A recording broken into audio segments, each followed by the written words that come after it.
Alice had given up on men. These were the exact words she used. Lord, if you want me to be married, you pick him out because so far my choices stink. Well, those were the exact words she used. And with that, she surrendered. But it was about a month later that she was at an event. She stepped in front of a gentleman with beautiful golden brown eyes.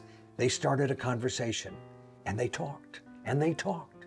And after about an hour or two, Alice looked at her watch like Cinderella. She said, oh my gosh, I have to go. I've got to drive 8 hours to Victoria to a wedding. My cousin's getting married. The man said, wow, what a coincidence. I'm going to a wedding in Victoria and my cousin's marrying a doctor. She said, my cousin is a doctor. Well, that was an incredible Godwink. So what do in a case like that? You drive down together, you save on gas. Well, they drove down together and they jibber-jabbered all the way. They didn't have a moment of dead air. And when they got to the wedding, they danced and Alice said, my toes hardly touched the floor. And when Jack walked her to her room at night and kissed her goodnight, she said, my toes curled. I don't know what it is with these toes, but the next day she got up and she went down to breakfast with Uncle Charlie, her favorite Uncle Charlie, and she told him that she had met the man she's going to marry. What's his name? He said. Jack Tota. Uncle Charlie said, Tota? I wonder if he's related to Nabib Tota.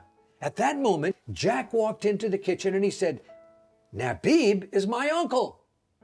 Uncle Charlie said, you better sit down, kids. I got to tell you something. He said, 50 years ago when I came to America on a ship, I was filled with uncertainty about what was going to happen. I met another young man who was my age, who had the same feelings. His name was Nabib.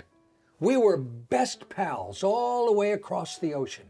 But when we got to customs, we got separated, and I never found out whatever happened to my friend, Nabib.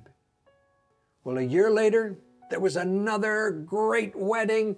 Alice and Jack were married. And there, sitting in the front row to celebrate it, were two old friends, Uncle Charlie and Uncle Nabib. That's what happens when God winks at you.